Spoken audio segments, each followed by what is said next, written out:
بسم اللہ الرحمن الرحیم۔ السلام علیکم۔ ایک صاحب تھے جو شادی کی تلاش میں کہیں لمبے نکل گئے اور شادی کی عمر نکل گئی۔ آخر ایک جوان لڑکی پسند آ گئی تو رشتہ بھیج دیا۔ جوان لڑکی نے 2 شرطیں رکھیں اور شادی پر تیار ہو گئی۔ پہلی یہ کہ ہمیشہ جوانوں میں بیٹھو گے، دوسری یہ کہ ہمیشہ دیوار پھلانگ کے گھر آیا کرو گے۔ شادی ہو گئی۔ بابا جی جوانوں میں ہی بیٹھتے اور گپیں لگاتے۔ جوان ظاہر ہے صرف لڑکیوں کی اور پیار محبت کی ہی باتیں کرتے ہیں۔ منڈیوں کے بھاؤ سے انہیں دلچسپی نہیں اور نہ وہ دیوارِ چین جیسے موضوعات سے کچھ لینا دینا۔ بابا جی کا موڈ ہر وقت رومانٹک رہتا۔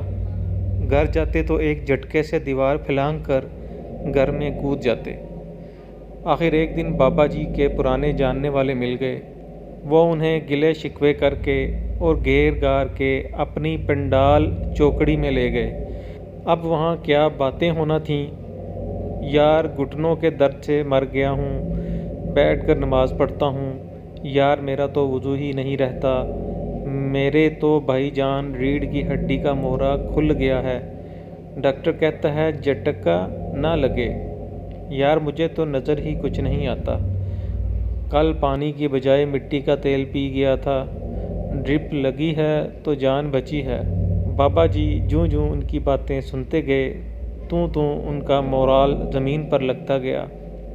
جب ٹھیک پاتال میں پہنچا تو مجلس برخاست ہو گئی اور بابا جی گھسیٹتے پاؤں کے ساتھ گھر کو روانہ ہو گئے۔ گھر پہنچ کر دیوار کو دیکھا تو گھر کی دیوار کے بجائے وہ دیوارِ چین لگی۔ ہمت نہ پڑی دیوار کودنے کی کہ کہیں بابے پھچے کی طرح چک نہ نکل آئے۔ آخر ماڈل تو دونوں کا ایک ہی تھا۔ بابا جی نے کنڈی کھٹکھٹائی، کھٹ کھٹ کھٹ۔ اندر سے بیوی بولی، اسی لیے بولا تھا جوانوں میں بیٹھا کر، لگتا ہے آج بڈھوں کی مجلس اٹینڈ کر لی، اسی لیے ہمت جواب دے گئی ہے۔ نتیجہ انسان بوڑھا نہیں ہوتا، مجلس اسے بوڑھا کر دیتی ہے۔